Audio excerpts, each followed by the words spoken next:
नमस्कार, अपना उत्तराखंड में आप सभी का स्वागत है। मैं हूं नीलू। करते हैं खबरों की शुरुआत। और सबसे पहले बात करेंगे यूके SSSC पेपर लीक घोटाले की, जिसमें 9 आरोपियों को जमानत मिल गई है। पेपर लीक घोटाले में गिरफ्तार किए गए 14 लोगों को जमानत याचिका पर कल सुनवाई हुई, जिसमें से 9 लोगों को जमानत मिल गई है, जबकि 5 आरोपियों को आज जमानत नहीं मिली। उनकी बेल एप्लीकेशन खारिज कर दी गई है। इसी मामले में 9 आरोपियों को पहले ही जमानत मिल चुकी है। कुल 41 लोगों को एसटीएफ ने अरेस्ट किया था, जिसमें से अब तक कुल 18 लोगों को जमानत मिल चुकी है। लिहाजा एसटीएफ की कार्रवाई पर आरोपियों पर लगाई गई धाराओं पर भी अब सवाल खड़े हो रहे हैं, क्योंकि अभी कुछ ही दिन पहले इन लोगों को गिरफ्तार किया गया था। और सबसे हैरानी की बात यह भी है कि मुख्य आरोपी माने जा रहे चंदन सिंह मनराल को जमानत मिल गई है, जबकि मनराल की भूमिका काफी अंदर तक मानी गई है। लेकिन कल मनराल को भी जमानत मिल गई। पेपर लीक मामले में हाकिम सिंह समेत 23 आरोपी अभी भी जेल में है। तो कुल 41 गिरफ्तारी यूके SSSC मामले में की गई थी। 18 को बेल मिल गई है और इसी बेल को लेकर अब सवाल उठ रहे हैं।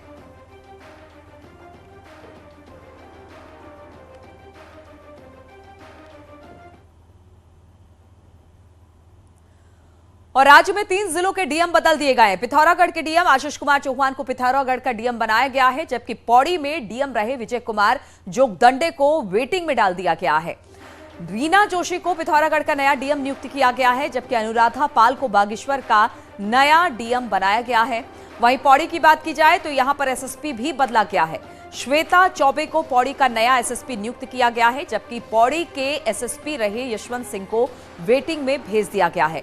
पौड़ी में डीएम और एसएसपी दोनों को ही बदल दिया गया है। अंकिता मर्डर केस के बाद से पुलिस प्रशासन पर सवाल खड़े हो रहे थे और अब आईएएस विजय जोगदंडे और आईपीएस यशवंत सिंह को हटा दिया गया है।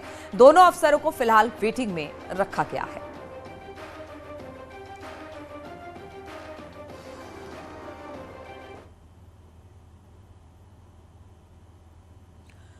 और दुनिया भर में घड़ियों के लिए मशहूर एचएमटी फैक्ट्री की जमीन अब बिक चुकी है। राज्य सरकार ने इसे केंद्र सरकार से खरीद लिया।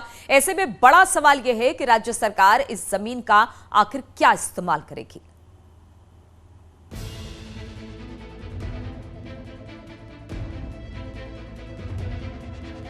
साल 1981 में इस एचएमटी फैक्ट्री की नींव हल्द्वानी के करीब रानीबाग में पड़ी। तब एचएमटी की खूबसूरत घड़ियों का हर कलाई पर राज था, लेकिन एचएमटी की घड़ियां समय से सुई मिला नहीं सकी। लिहाजा पूर्व सीएम एनडी तिवारी के सपनों की फैक्ट्री कुछ इस अंदाज में थम गई और साल 2022 आते आते केंद्र सरकार ने एचएमटी फैक्ट्री की जमीन को बेच डाला, वो भी राज्य सरकार को। लेकिन अब राज्य सरकार इस जगह पर नए प्रयोग के मन बना रही है। हमारी जो सर्विस इंडस्ट्रीज हैं उसको लेके यहाँ पे बात चल रही है कि उसको हम यहाँ पे डेवलप करें। लोकेशन बहुत इसकी आइडियल है और सर्विस सेक्टर के रूप में, एक सर्विस हब के रूप में ये उभरे, ऐसा भी हम देखते हैं। भीमताल विधानसभा की दौरे के समय भी ये बात माननीय मुख्यमंत्री जी ने कही कि लोगों को रोजगार से जोड़ा जाएगा और रोजगार से जोड़े जाने के लिए उस भूमि को मैं समझता हूँ कि उसको हस्तांतरित किया गया। हालांकि विपक्षी कांग्रेस सरकार से सवाल पूछ रही है कि प्रोजेक्ट लगाने के लिए सरकार बजट कहां से लाएगी, क्योंकि सरकार का खजाना तो खाली है। हमारी ये सोच थी कि कोई वैकल्पिक इंडस्ट्री यहाँ पे इतने वर्षों में ही अगर पुनर्जीवित करने का प्रयास करा जाता तो शायद आज यहाँ औद्योगिकरण में कहीं ना कहीं उन्नति होती और उत्तराखंड आगे बढ़ता और यहाँ के युवाओं को रोजगार मिलता। तो चलिए, अब सरकार ने हस्तांतरित तो कर लिया, लेकिन सरकार के खजाने में कितना पैसा है, मेरा प्रश्न ये है कि क्या वो यहाँ पे बना सकते। विपक्ष का सवाल अपनी जगह जायज भी है, क्योंकि एचएमटी की तकरीबन 45 एकड़ जमीन अब राज्य सरकार के नाम है। ऐसे में इस जमीन पर मुख्यमंत्री मिनी सिटकुल जैसी कोई चीज बनाना चाहते हैं, ताकि घड़ी ना सही लेकिन रोजगार की सुई चलती रहे। हल्द्वानी से न्यूज़ 18 के लिए शैलेंद्र नेगी की रिपोर्ट।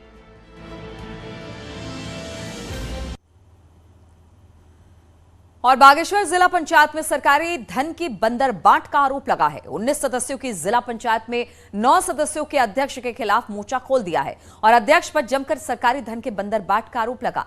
जिला पंचायत सदस्य हरीश एठानी समेत 8 सदस्यों ने जिला पंचायत अध्यक्ष पर भ्रष्टाचार के आरोप लगाए और जिला पंचायत को भ्रष्टाचार का अड्डा बताया।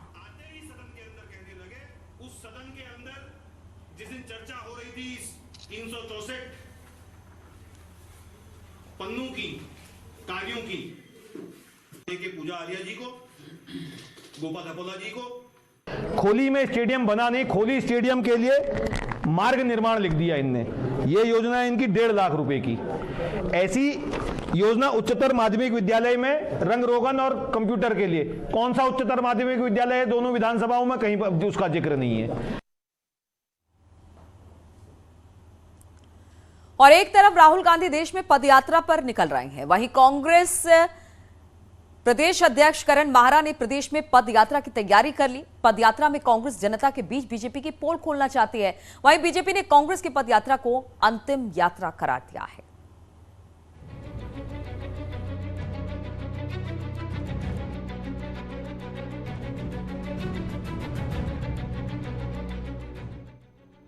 कांग्रेस नेता राहुल गांधी केरल से कश्मीर तक पदयात्रा निकाल रहे हैं। कुछ इसी अंदाज में अब उत्तराखंड में पदयात्रा होने वाली है। ये पदयात्रा कांग्रेस प्रदेश अध्यक्ष करण माहरा अलग अलग फेज में करेंगे। हर चरण 5 से 6 दिन का होगा और लक्ष्य 13 जिलों को कवर करने का है। कांग्रेस प्रदेश अध्यक्ष का कहना है कि वो पदयात्रा में जनता के बीच बीजेपी की पोल खोलेंगे और पदयात्रा की शुरुआत कपाट बंद होने से पहले बद्रीनाथ से हो सकती है। हम लोगों का है कि हम 5-5, 7-7 दिन के छोटे पैदल दौरे करेंगे पूरे प्रदेश के। उसमें जितने ज्वलंत मुद्दे हैं, केदार भंडारी का मामला है, अग्निपथ योजना से जो परेशानियां हैं, जो कमियां हैं, अंकिता भंडारी का मामला है, इतना बड़ा मामला हो गया और बीजेपी की महिला विंग बिल्कुल खामोश रही। कांग्रेस प्रदेश अध्यक्ष करण माहरा की पदयात्रा कितना प्रभाव छोड़ पाएगी ये तो वक्त बताएगा, पर बीजेपी पदयात्रा को वोट की पॉलिटिक्स बता रही है। बीजेपी का कहना है कि कांग्रेस चुनाव के दौरान हिंदू बनती है और फिर कहीं और चले जाती है, लेकिन ये यात्रा देश और प्रदेश में कांग्रेस की अंतिम यात्रा साबित होगी। चाहे राहुल गांधी जी की पदयात्रा हो, चाहे भाई करण जी की यात्रा हो, यह कांग्रेस की अंतिम यात्रा होगी। क्योंकि जिस प्रकार से आज भी ये वोट की राजनीति कर रहे हैं, जब चुनाव आता है तो हिंदू बन जाते हैं, चुनाव नहीं होता है तो फिर दूसरी जगह चले जाते हैं। उत्तराखंड में 2014 के बाद कांग्रेस के लिए बड़े चुनाव जीतना मुश्किल लक्ष्य बना हुआ है। ऐसे में राहुल गांधी की तरह प्रदेश में करण माहरा की पदयात्रा कितना माहौल बदल पाएगी ये बड़ा सवाल है। लेकिन कांग्रेस की पदयात्रा को पार्टी की अंतिम यात्रा बताकर पहले ही प्लान को पंचर करने की कोशिश भी हो रही है। दीपांकर भट्ट, न्यूज़ 18 देहरादून।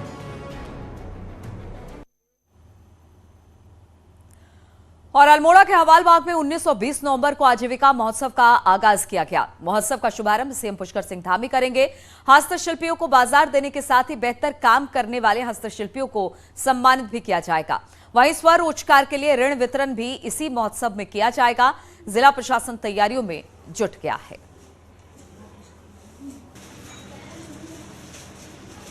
साथ में इस वर्ष के आजीविका महोत्सव में जो प्रदर्शनी है उसकी थीम को उत्तराखंड के हैंडीक्राफ्ट और हैंडलूम पर रखा गया है। तो ज़्यादा उत्पादों को इसमें प्रदर्शित किया जाएगा, पूरे उत्तराखंड के जो भी हैंडलूम और हैंडीक्राफ्ट के महत्वपूर्ण उत्पाद हैं। साथ में इस वर्ष के आजीविका महोत्सव में जो प्रदर्शनी है उसकी थीम को उत्तराखंड के हैंडीक्राफ्ट और हैंडलूम पर रखा गया है। तो ज़्यादा उत्पादों को इसमें प्रदर्शित किया जाएगा। और 4 नवंबर को मनाया जाने वाले लोक महापर्व इगास पर बीजेपी के सांसद, मंत्री, विधायक अपने अपने गांव जाकर त्योहार मनाएंगे। ज्यादा से ज्यादा संख्या में प्रवासियों को भी इगास पर गांव बुलाने का प्रयास किया जाएगा। क्या है पूरा मामला, जरा देखिए इस रिपोर्ट में। लोक महापर्व इगास उत्तराखंड का पारंपरिक त्योहार है। करीब 4 साल पहले सांसद अनिल बलूनी ने इसे एक मुहिम के तौर पर आगे बढ़ाया, तो अब बीजेपी ने इसे अपनी पार्टी कार्यक्रम में ही शामिल कर लिया है। शुक्रवार को हुई पार्टी की एक मीटिंग में तय किया गया कि पार्टी के सभी सांसद, विधायक, मंत्री अपने अपने गांव जाकर इगास का त्योहार मनाएंगे। इगास कार्यक्रम की दृष्टि से हमारे सभी सांसद, विधायक, हमारे समय प्रदेश के पदाधिकारी ये गांव में जाएंगे और इगास का कार्यक्रम अपने गांव में मनाएंगे। इतना ही नहीं, पार्टी इसके लिए जिला स्तर पर प्रदेश पदाधिकारियों को प्रभारी बनाकर भेज रही है। उनकी जिम्मेदारी होगी कि वो ज्यादा से ज्यादा प्रवासियों से संपर्क कर उन्हें इगास पर गांव आने को प्रोत्साहित करें। कार्यक्रम की सफलता के गढ़वाल के लिए प्रदेश मंत्री आदित्य चौहान तो कुमाऊं के लिए पूर्व विधायक मीना गंगोला को संयोजक बनाया गया है। सीएम पुष्कर सिंह धामी ने इगास पर सार्वजनिक अवकाश की भी घोषणा की है। इस वर्ष इगास जो है वो 4 नवंबर को आ रहा है और निश्चित रूप से इगास उत्तराखंड का लोक पर्व है और ऐसा लोक पर्व है जो विलुप्त होता हुआ लोक पर्व था। निश्चित रूप से इसको पुनर्जीवित करने का काम उत्तराखंड के राज्यसभा सांसद अनिल बलूनी जी ने किया है। इस पर लेकर के पिछले वर्ष भी हमारी राज्य सरकार ने अवकाश घोषित किया था, सार्वजनिक अवकाश घोषित किया था। इस वर्ष भी मुख्यमंत्री जी ने इगास के उपलक्ष्य में सार्वजनिक अवकाश घोषित किया है। पार्टी के इस कार्यक्रम का असर दिखने लगा है। इगास पर केंद्रीय राज्य मंत्री अजय भट्ट उत्तराखंड में रहेंगे तो सांसद अनिल बलूनी भी अपने पैतृक गांव जाएंगे। मुख्यमंत्री पुष्कर सिंह धामी देहरादून में इगास कार्यक्रम में रहेंगे तो पार्टी अध्यक्ष महेंद्र भट्ट भी चमोली के अपने मूल गांव में इगास मनाएंगे। देहरादून से न्यूज़ 18 के लिए सुनील नवप्रभात की रिपोर्ट। और हरिद्वार में फायरिंग करते हुए वीडियो बनाना और शेखी बघारना 2 युवकों को भारी पड़ गया। फायरिंग के वीडियो वायरल होने के बाद पुलिस ने आर्म्स एक्ट में मुकदमा दर्ज कर दोनों युवकों को गिरफ्तार कर लिया है। मामला सिडकुल थाना क्षेत्र के रावली का बताया जा रहा है, जहां पर कुछ युवकों की 2 नाली बंदूक से फायरिंग करने और बंदूक से खेलने का वीडियो सोशल मीडिया पर वायरल हुआ। वीडियो का संज्ञान लेकर पुलिस ने मुकदमा दर्ज कर लिया है और जगह की पहचान कर मौके पर पहुंचकर 2 युवकों को गिरफ्तार किया। पकड़े गए युवकों में से एक उत्तर प्रदेश के मेरठ का और दूसरा बिजनौर जिले का रहने वाला है। दोनों युवक फिलहाल सिडकुल क्षेत्र के रावली महदूद में रह रहे हैं। पुलिस ने युवकों के पास ही 2 नाली बंदूक और कुछ कारतूस भी बरामद किए हैं। बिल्कुल ऊपर झटका लगेगा, ध्यान नहीं हो।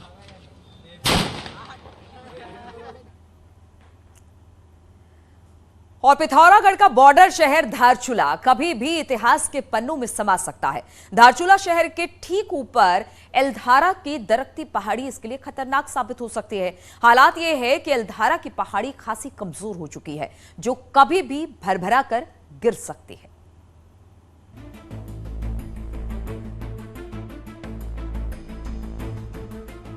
इस साल बरसात में एलधारा में भारी लैंडस्लाइड हुआ। हालात इतने भयावह थे कि गिरे मलबे और बोल्डर्स की चपेट में 5 दर्जन से ज्यादा मकान आ गए।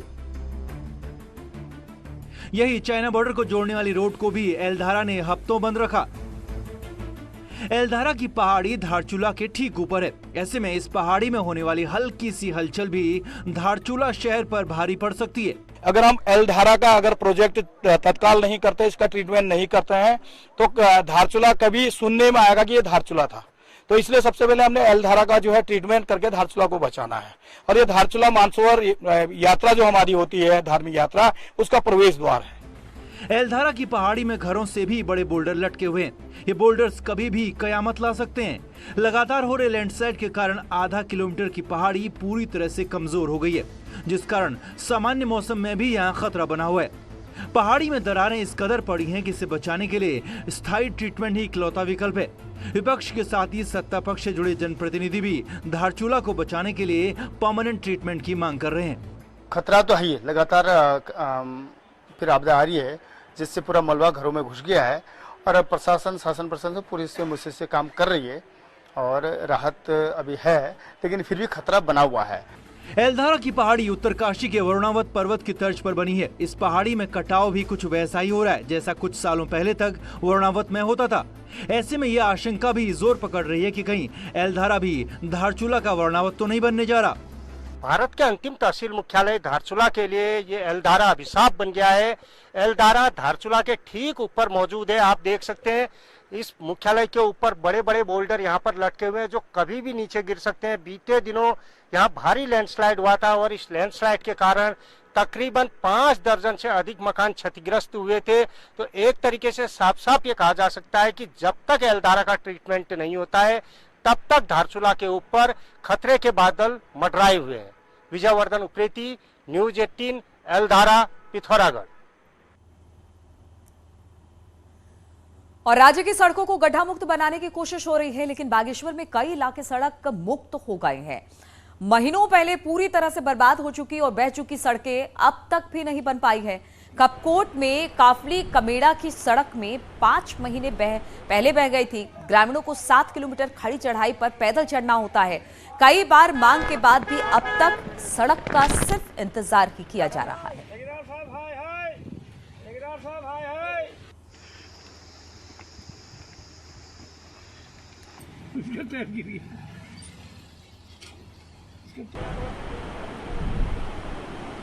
दो सालों तक रोडों का गायब होना, भूगर्भीय सर्वेक्षण ढंग से ना कर पाना, उस रोड पे ये इस बात के लिए जांच होनी चाहिए कि भूगर्भीय सर्वेक्षण और क्या जिस वास्तविक सर्वेक्षण से रोड कटनी चाहिए थी उसी सर्वेक्षण से रोड कटी है। और चमोली में 3 दर्जन से ज्यादा सड़कें गड्ढों से भरी हुई है, जो कभी भी बड़े हादसे का सबब बन सकती है। शादी का सीजन पहाड़ों में चल रहा है और गड्ढों से भरी हुई सड़क लोगों के लिए मुश्किल पैदा कर रही है। वहीं अब लोगों को उम्मीद है कि मुख्यमंत्री के द्वारा जो 1 हफ्ते के अंदर सड़क को गड्ढा मुक्त करने के आदेश दिए गए हैं, उससे जल्द ही चमोली की सड़कें भी गड्ढों से मुक्त हो जाएगी।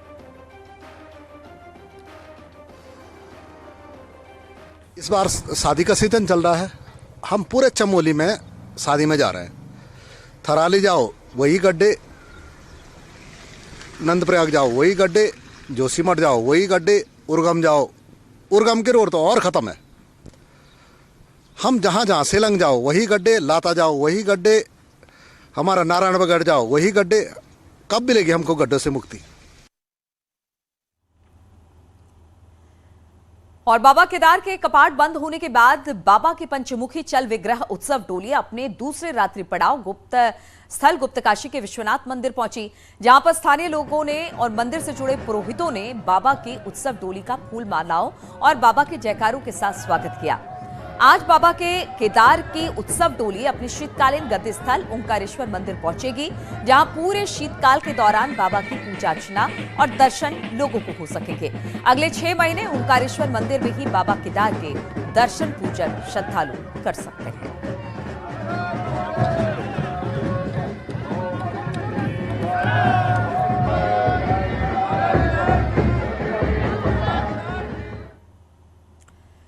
यमुनोत्री गंगोत्री धाम के कपाट बंद होने के बाद दोनों ही धामों में पूरी तरह से सन्नाटा छा गया। गंगोत्री धाम के कपाट बंद होने के बाद सभी दुकानें बंद होने से सन्नाटा है। व्यापारी दुकानें बंद कर नीचे के क्षेत्र की तरफ रुख कर गए हैं। अगले 6 महीने कड़ाके की ठंड के बीच गंगोत्री मंदिर समिति के पुजारी, कुछ साधु सन्यासी साधना करते देखे जाएंगे। कुछ साधु यहाँ कठोर साधना में भी जुटे रहते हैं। सब लोगों को कोई अपने भजन में मगन है, कोई अपने पुस्तक में उसमें ग्रंथों में उलझे हुए हैं, लगे हुए हैं, अपने सारे उसमें लगे करते हैं। हाँ, वो साधना करते हैं यहाँ पे अपनी, बस और उसमें। गंगोत्री धाम के कपाट बंद होने के साथ ही पूरे गंगोत्री धाम में सन्नाटा पसर गया है। हम आपको दिखा सकते हैं ग्राउंड जीरो पे। इस समय गंगोत्री धाम के कपाट जैसे ही बंद हुए उसके बाद पूरी गंगोत्री धाम में जो सन्नाटा पसरा हुआ है और अगले 6 माह तक ये सन्नाटा इसी तरह से पसरा रहेगा। इस पूरे क्षेत्र में 50 लगभग साधु जो अपनी जो साधना में रहेंगे, तप करते हुए देखे जा सकते हैं। तो कह सकते हैं कि कपाट बंद होने के बाद पूरी तरह से जो गंगोत्री घाटी है या यमुनोत्री घाटी है, दोनों जगह सन्नाटा पसर गया है। और जो अब गंगोत्री घाटी की हम बात करें तो यहाँ सिर्फ 50 साधु रह जाएंगे जो अपनी तपस्या में अगले 6 माह लीन दिखाई देंगे। बलवीर कुमार, न्यूज 18, गंगोत्री धाम, उत्तरकाशी। तो गंगोत्री धाम के कपाट बंद हो गए और मां गंगा का शीतकालीन प्रवास मुखबा में रहेगा, जहां पर मां गंगा श्रद्धालुओं को दर्शन देगी। लेकिन अगले 6 महीने तक गंगोत्री धाम में अखंड दीपक जलता रहेगा। चांदी के पानस में ये दीपक अगले 6 माह तक जलता रहेगा और जब धाम के कपाट खुलेंगे तो श्रद्धालु इस अखंड दीपक के दर्शन कर सकेंगे और जिसका अपना एक महत्व है।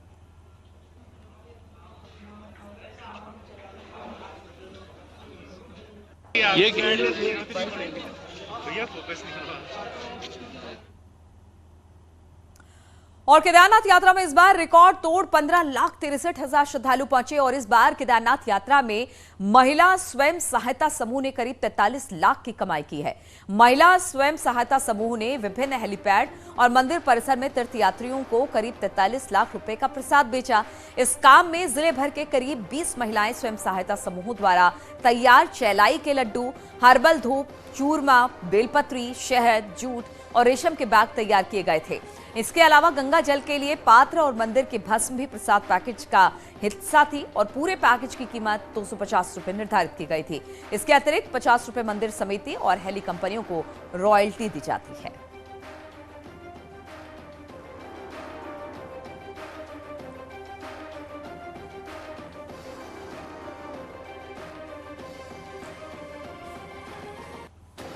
लाख का इस समय जो है वहाँ पर चौलाई प्रसाद का विपणन किया है और उसको एक स्वीकार्यता मिली है, सबसे बड़ी बात यह है। और अब जो लैंची दाना चना ये कम होते जा रहा है और चौलाई प्रसाद का वहाँ पर बहुत अच्छा जो है की बिक्री हो रही है। और आने वाले विधानसभा सेशन के बहाने ग्रीष्मकालीन राजधानी गैरसैंण एक बार फिर से चर्चाओं में है। बीजेपी विधायक गैरसैंण में सुविधा बढ़ाने की मांग कर रहे हैं, तो कांग्रेस ने गैरसैंण को स्थायी राजधानी ही घोषित करने की मांग कर डाली है।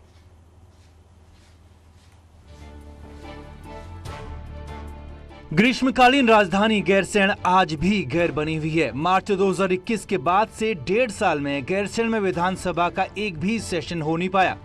अब एक बार फिर विधानसभा सेशन होना है, लेकिन ये गैरसैंण हो या देहरादून, इसे लेकर सस्पेंस बना हुआ है।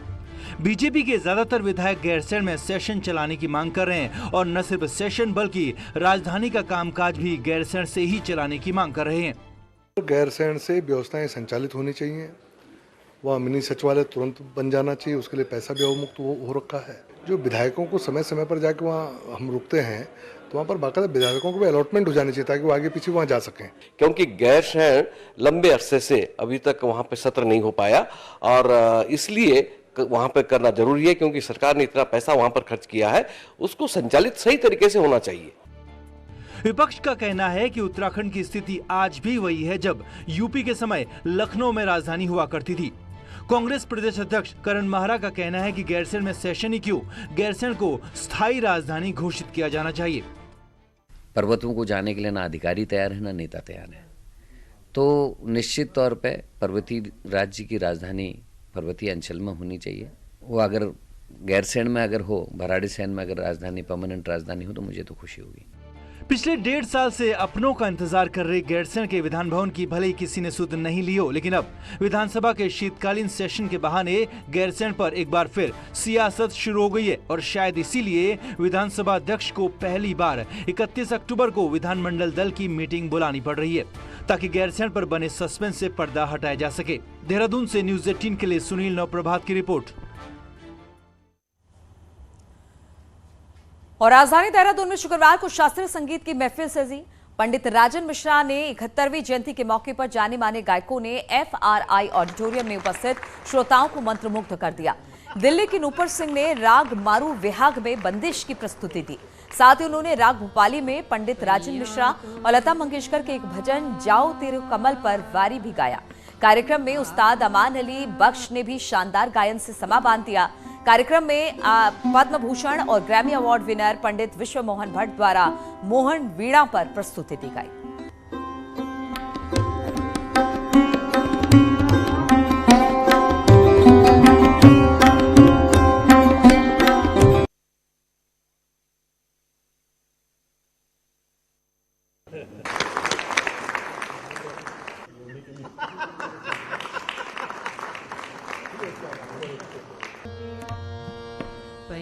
और रुकते हैं यहाँ पर छोटे से ब्रेक के लिए, लेकिन ब्रेक के बाद भी लगातार खबरों का सिलसिला यहाँ जारी है।